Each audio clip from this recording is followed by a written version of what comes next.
When I was a teenager, I used to like to fish a lot. I would go fishing almost every evening during the summer months. I had a fishing buddy whose name was Kevin, and we had a particular lake that we liked to go to. It was a large lake. It had really the only way to fish on it was with a rowboat, and so we would row the boat out into the middle, and it was surrounded by these lily pads, and we would cast our night crawlers out across the edge of the lily pads and the lunkers. Do you know what a lunker is? That's the big fish. They would sit inside the lily pads where it was cool and under the shade, and then when they would see our fish bait go by, they would jump out and grab it. At least that's the way it was supposed to happen. Didn't always happen that way. But I really enjoyed fishing. But there's another reason that I used to fish a lot, and that's because my mother needed our food budget to be supplemented. And so we used to eat a lot of fish because I caught a lot of fish. The biggest fish I ever caught, I know this sounds like a fish story, doesn't it? The biggest fish I ever caught, I caught when I was about 10 years old. Now, there's something bad about catching a huge fish when you're 10 years old. It's all downhill from there. I never caught another fish that big. It was this big. Well, remember I was 10 years old. So my width was a little bit smaller. But I remember this very well. I was fishing in my uncle's pond. Why in the world I was fishing by myself in a pond at 10 years old, I have no idea. But I lived to tell about it. So I'm fishing in the pond, and I hooked this huge largemouth bass. And I fought him. I pulled him in. I knew I had a big one. And I pulled him in, and just when I got him up to the edge and kind of caught him pulled onto the edge of the shore, I was afraid that he was going to break my pole because my pole was bent way down. And so I did something that I didn't know you're not supposed to do. I started backing up, and instead of having the pole like this, I put the pole straight and I began to pull him with a string, and the fishing line stopped. And here's this huge fish on the bank of the pond, and there's about this much string connected to the night crawler that he had bit on, and there's just no way I was going to let this fish get away. So I reached down, I grabbed the string, I wrapped it around my hand, and I began pulling that fish up, and he did not get away. So I went in and told my uncle, and I don't have a picture of it. If it had happened today, my mom would have had 50 pictures of it. But it didn't happen today. So I found a picture of a boy with a big fish. This largemouth bass was 32 inches long, as I remember it. And that's my story, and I'm sticking to it. Now, I don't know why I remember 32 inches long, but he was 32 inches long. That's the truth. And I don't know how much he weighed. We didn't have a scale to weigh him, but he probably weighed 15 pounds. I mean, he was a huge fish. And I caught him all by myself, pulled him in. He is the big one that almost got away, but I made sure he didn't. I want to tell you a story this morning about the big one that almost got away, but he didn't. Now, you may be thinking you know who I'm talking about, but you may not. It's in the book of the Bible called Jonah. Shirley already alluded that we're spending some time there. The book of Jonah. Now, the story of Jonah has always been one of my favorite stories. I'm not sure why. That's probably one of the reasons why when I went to the undergrad school at Andrews University, we took a homiletics class to begin preaching. One of the first sermons I ever prepared was a sermon on the book of Jonah and the story of Jonah. Now, at that point in time, Candace and I were already married, and we went out, and we would take our show on the road. We had to go out and practice preach. Oh, these poor congregations. So I would go out and practice preach on Sabbath morning, and Candace and I would travel a couple hours to various churches in the northern Indiana area. And I took my sermon on Jonah on the road, and I preached it so many times. I still have the Bible at home. I didn't bring it this morning. But I preached the story of Jonah so many times that when you take this Bible and put it like this and let it fall to where it normally would open, it fell open to the book of Jonah. That's how many times I preached this sermon. It naturally would fall open to Jonah. And so I love this story. I love to preach it. I've preached it many times. I came to realize later in life that maybe I liked the story of Jonah so much because in some ways it was my story.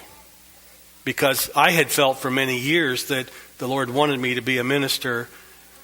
Even in high school, I had felt the Lord wanted me to be a minister, but I ran from it. I didn't want to be a minister. It wasn't until I was a freshman in college that I finally said yes, and I'm really, really, really glad that I didn't have any big fish experiences personally. The third reason I like this story is because it's a story about mission. And I hope that you'll see God calling not only Jonah to mission, but I hope that you'll see the story actually applies to you and me here today. And so I invite you to turn with me to the book of Jonah. If you can't remember where it is, I'll tell you it's between Obadiah and Micah. That helped a lot, right? If you go to Daniel, it goes Ezekiel, Daniel, Hosea, Joel, Amos, Obadiah, Jonah, then Micah. So you can find it by finding Daniel. Most good Adventists should be able to find Daniel. And then keep going to the right. Jonah chapter 1, verses 1 and 2.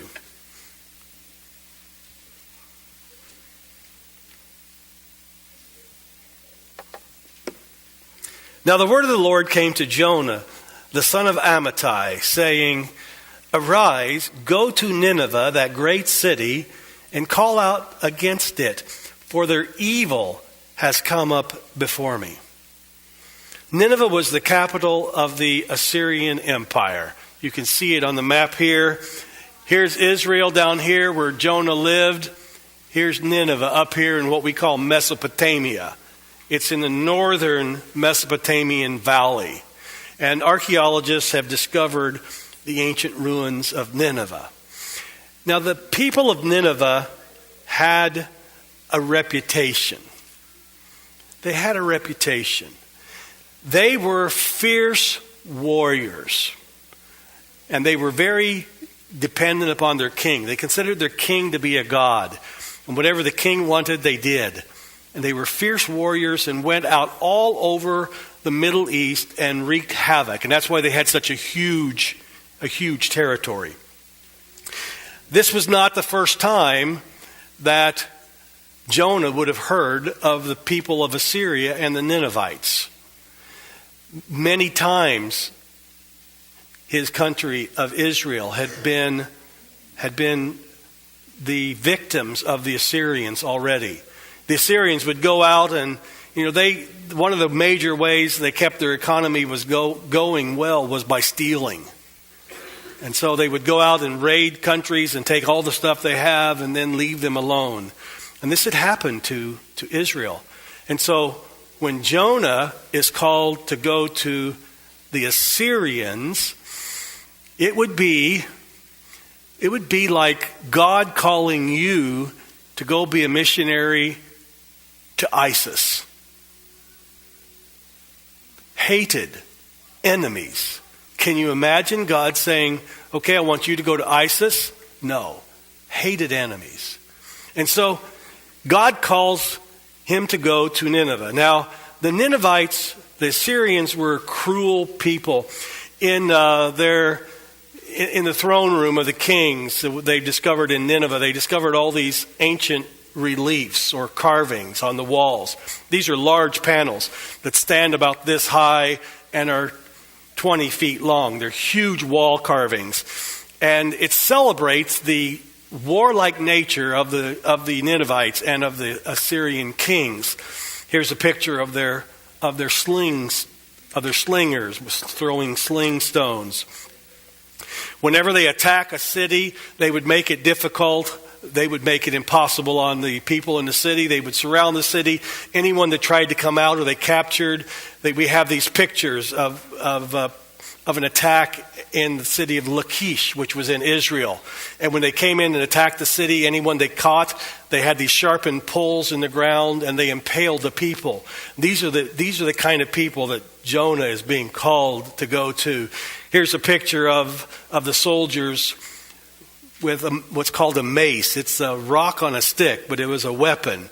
And notice that they're making their captives bend before them, and they're ready to smite them and kill them. There are also stories about how after the battle, the soldiers would go out into the fields and collect the heads of all those that they had killed. And they talk about building mountains of heads with their captives. And it almost does sound like ISIS in some ways. The beheadings. And so you have this picture, this relief of the people being beheaded. And God is calling Jonah to go there. This is not the neighborhood for an evangelistic series. And Jonah is amazed. Not only does he hate them, he knows that they're a cruel people. But there's an interesting quotation from the book Prophets and Kings, in which Ellen White speaks about the fact that God looked into the Assyrian people and saw that there were many there who would be open to following him. And so God can see what Jonah could not. Jonah could see a bad neighborhood and a hopeless people. But God sees that there are many there who would be followers if only they were confronted with a different way. And so God comes to Jonah and tells him, "Arise, go to Nineveh." Verse 3 of Jonah chapter 1. So what does Jonah do? But Jonah rose to flee to Tarshish from the presence of the Lord. He went down to Joppa and found the ship going to Tarshish. So he paid the fare and went on board to go with them to Tarshish, away from the presence of the Lord. Jonah boards a ship. I've been to Joppa myself. It sits right on the Mediterranean seacoast. And Jonah boards a ship to go to Tarshish, which is as far away from Joppa as Los Angeles is from New York City. He is going way away. And notice it says in the text, he wanted to flee from the presence of the Lord. There was a certain amount of belief that they didn't understand the universal nature of God. And so the Jews had somewhat of a belief that if they got out of the Holy Land, they were away from God. And so I think Jonah felt if he could get all the way out to Tarshish, the end of the then known world, that if he could get all the way out there, then he would be able to be out of the presence of God. Guess what? He was wrong. But he didn't actually get to Tarshish. You see, Nineveh is not around the corner from Joppa. It's still 550 miles up there from Joppa, but a lot of difference than 2,500. And the biggest difference between Nineveh and Tarshish is that God told him to go to Nineveh. And so Jonah says, "No, I won't." He boards the ship and he heads to Tarshish. Bad idea. Now, some people would think that perhaps Jonah fled to Tarshish because he hated the Ninevites. There was prejudice against the Ninevites, so he didn't want to go that's probably true. Some people would say he didn't want to go because he was afraid for his life. That might have been part of it. But I read this story for years and didn't really realize the reason Jonah didn't want to go to didn't want to go to Nineveh and wanted to flee to Tarshish. And the way you discover this is it's right in the text, and you have to read in chapter 4. It kind of tells you the end of the story right now, but I think all of you know it, so don't worry about it. You go to chapter 4, verse 1, and it says this: "But it displeased Jonah exceedingly, and he was angry." Why was he angry? Verse 10 of chapter 3. "When God saw what they, the Ninevites, did, how they turned from their evil way, God relented of the disaster that he had said he would do to them, and he did not do it." And so Jonah is angry. How strange. Why is he angry? Verse 2. "And he prayed to the Lord and said, O Lord, is not this what I said when I was yet in my country? That is why I made haste to flee to Tarshish, for I knew..."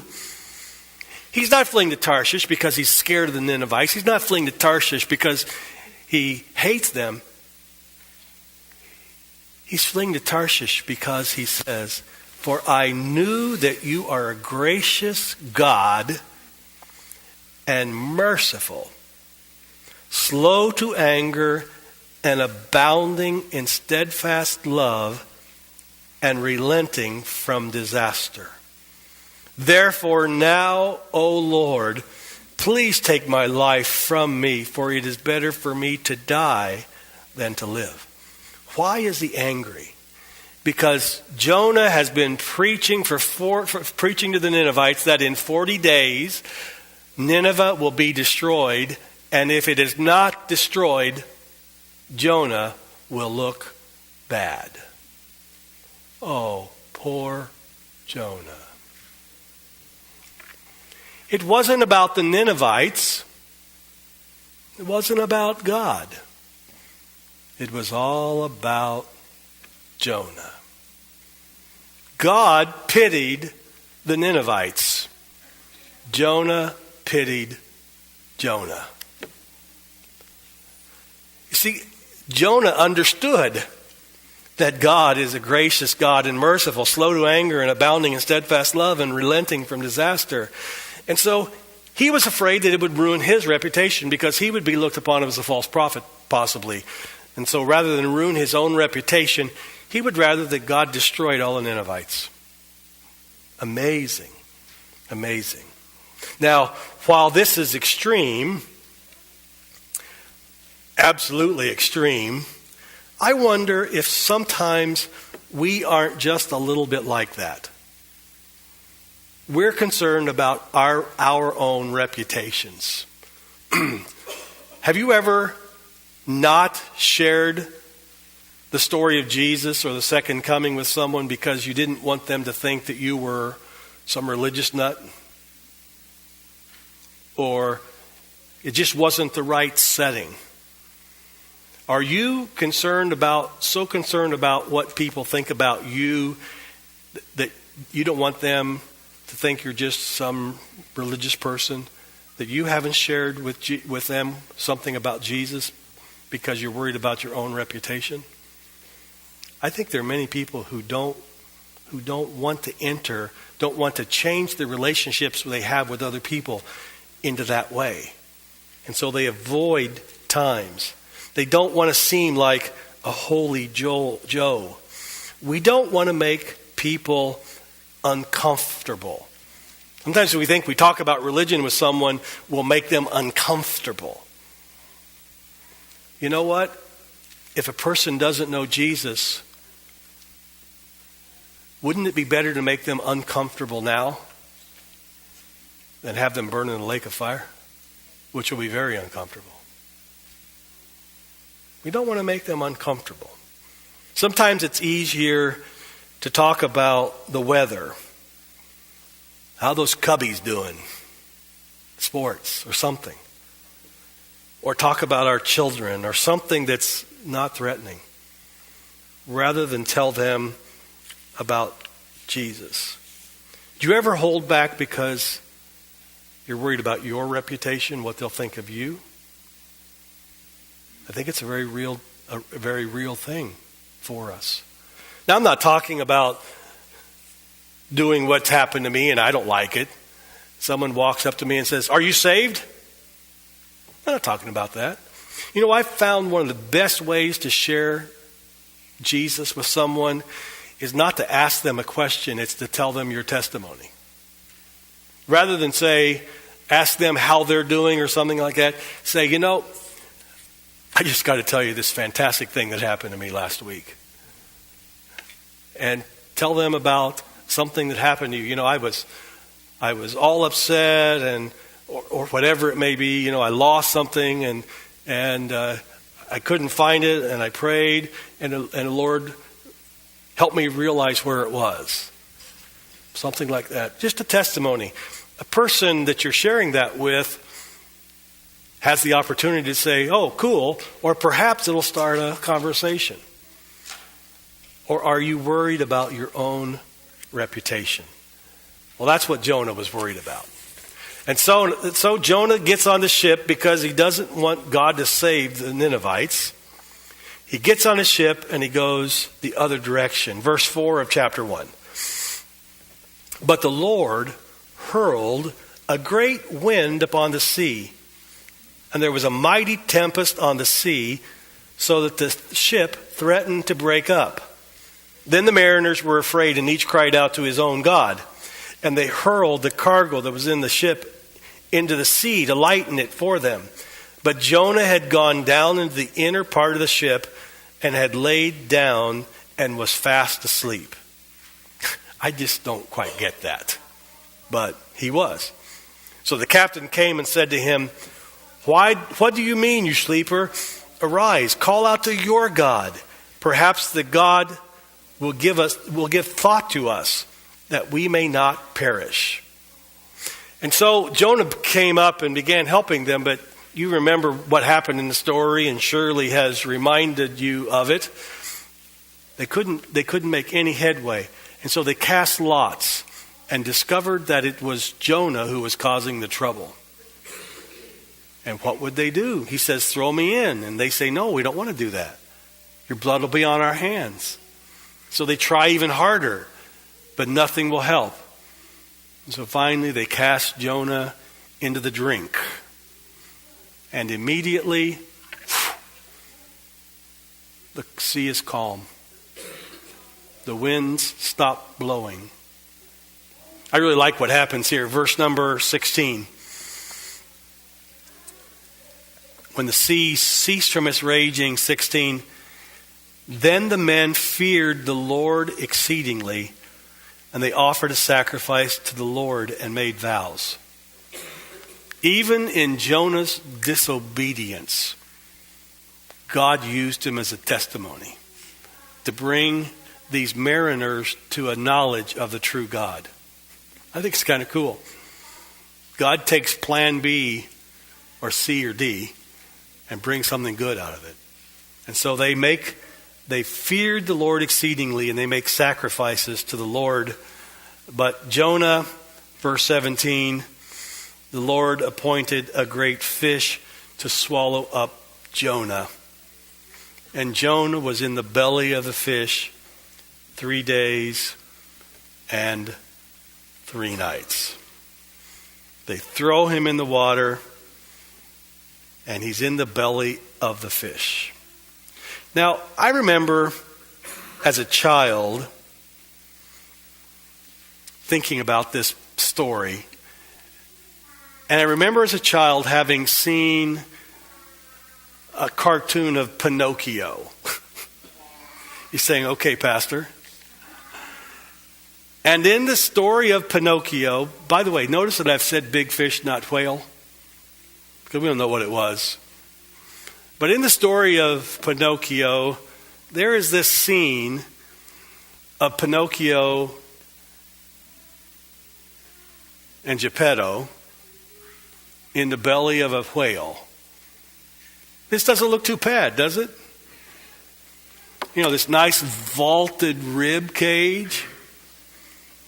He's sitting there riding, floating on the nice calm waters in the belly of the whale, a big fish. This is not what it was like. Think about this. Jonah was in the stomach of a big fish. What's in the stomach? Gastric juice. Now, we don't want to talk too much about gastric juice of big fishes. I know it's getting nigh toward lunch in a little while.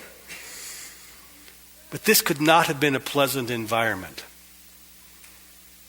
Stinky, slimy, dark. I wonder if God did not miraculously protect Jonah, the gastric juices would have started digesting Jonah. Think about that. This is not a pleasant environment. And this is God's solution to all the miles that Jonah had sailed on the ship. This is God's transportation alternative to get Jonah back to dry land. He sails, he rides the fish in the belly of the fish. He rides it back to the dry land. Now, Jonah is not thrilled. Jonah says in chapter 2, verse 1, "Then Jonah prayed to the Lord his God from the belly of the fish, saying, I called out to the Lord out of my distress, and he answered me. Out of the belly of," now it doesn't say out of the belly of the fish.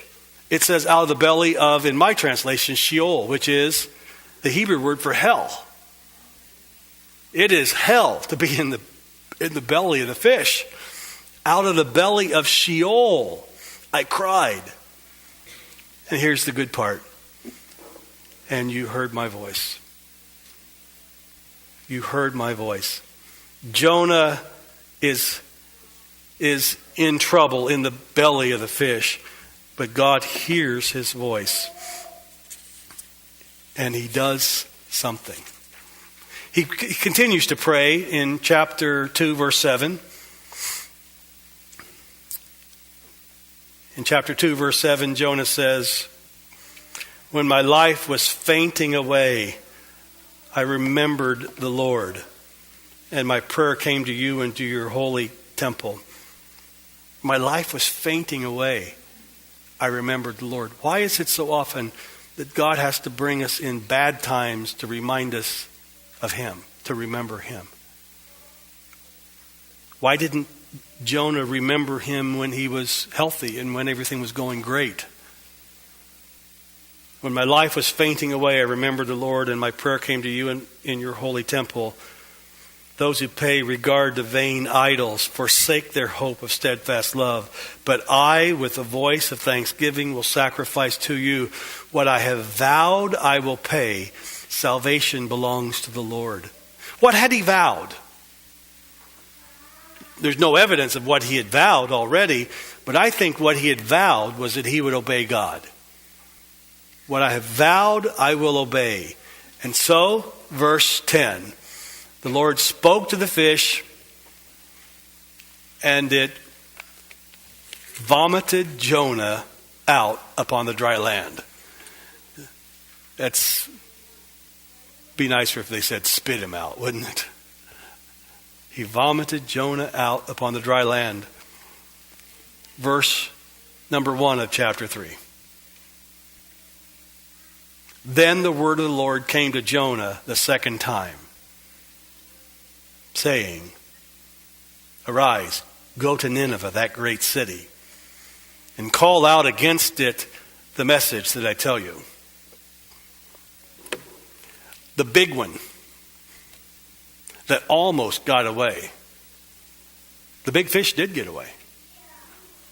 Who's the big one that didn't get away, that almost got away? It's Jonah. But he didn't get away. God called him. And so he says, "Go to Nineveh, that great city, and call out against it the message that I have told you. And immediately, Jonah is on his way. He had already vowed to God, I will go. I think while he's still dripping with the slime of big fish guts, I think he even then already starts on his way to Nineveh because he's going to obey God. He did not allow anything to keep him from obeying. He obeys the second time immediately. Prophets and King says this time he did not stop to question or doubt, but obeyed unhesitatingly. That's a good word, isn't it? Unhesitatingly. I wish that when God spoke about you or me, he could use the word unhesitatingly. That'd be a good reference. So Jonah goes to Nineveh. Now, he doesn't just go immediately to Nineveh. I mean, it's 500 miles. Jonah walks to Nineveh. How long does it take to walk 500 miles? I hope I never have to find out. But if he could walk 30 miles a day, maybe 3 weeks to walk to Nineveh. There were no rapid transit from Joppa to Nineveh. Would be all overland travel, some up into the mountains. It took him a little while to get there. But when he got there, Jonah begins preaching. And when he makes the altar call, people respond. Verse 3. So Jonah arose and went to Nineveh. Verse 3 of chapter 3. So Jonah arose and went to Nineveh according to the word of the Lord. Now Nineveh was an exceedingly great city, 3 days' journey in breadth. Jonah began to go into the city, going a day's journey, and he cried out, Yet 40 days, and Nineveh shall be overthrown. And the people of Nineveh believed God. Wow. This is a miracle. This is a miracle. Not only did the people believe God, they called for a fast and put on sackcloth from the greatest of them to the least of them.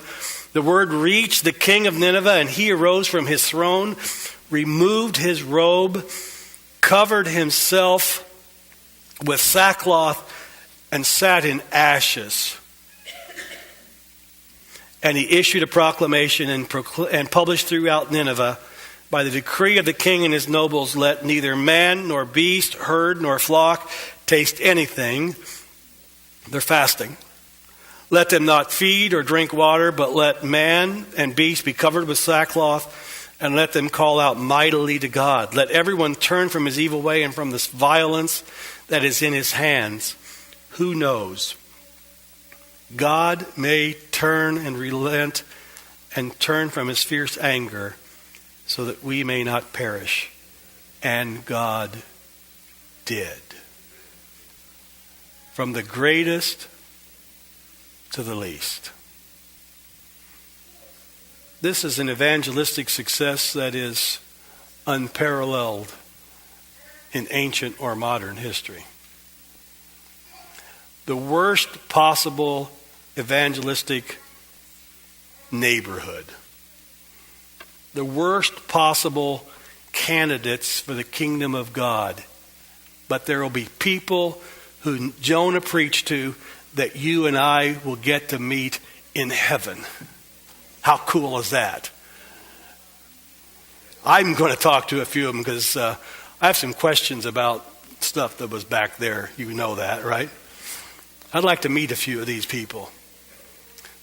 There will be people in heaven who Jonah preached to. What an amazing story, a miracle. And then there's this bizarre ending of the story. Verse 1 of chapter 4. But it displeased Jonah exceedingly, and he was very angry.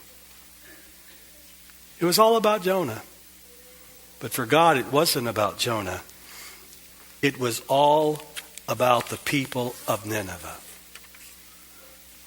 God confronts Jonah with that. There's this story about the gourd that grows up over Jonah's head because it's hot, and it shades him, and he's watching for God to destroy Nineveh, and God causes this worm to come up and kill the plant, and Jonah is big time ticked off. Really? You're angry because a plant died? And you're wishing that 120,000 will die? Really, Jonah, where are your priorities? Jonah doesn't understand how God felt about Nineveh. Do we understand how God feels about Williamsport? Do we understand how God feels about Hagerstown or Smithsburg or wherever you live, Falling Waters? Do you understand how God feels about the people there? God loves them just as much as he loves any one of us, and he loves them just as much as he loved the Ninevites.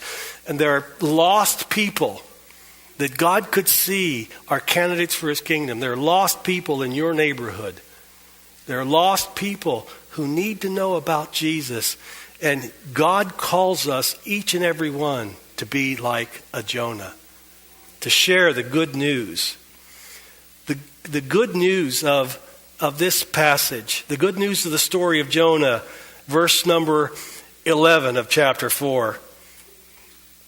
God says, "And shall I not pity Nineveh, that great city in which there are more than 120,000 persons who do not know their right hand from their left, and also much cattle?" There's been a lot of discussion what it means, their right hand from their left.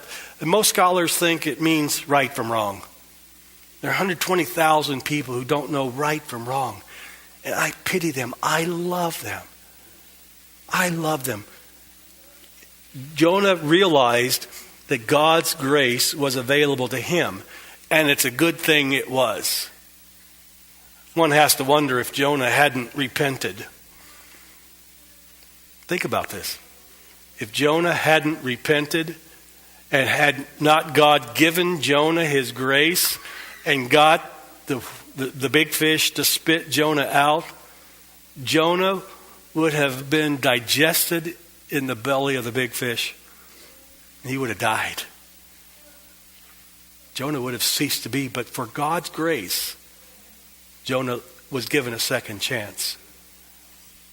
God's grace was for the Ninevites, and Jonah would have said, "Really? Really?" God's grace is available to you here this morning, and you say, "Of course it is." God's grace is available to that tobacco-chewing, foul-mouthed neighbor next door to your house. And you say, "Really? God would like that guy in heaven?" And the answer is, yes, he would. He doesn't want anyone to perish. Jesus wants all to come to repentance. I'd like you to think about Jonah chapter 1, verses 1 and 2 again.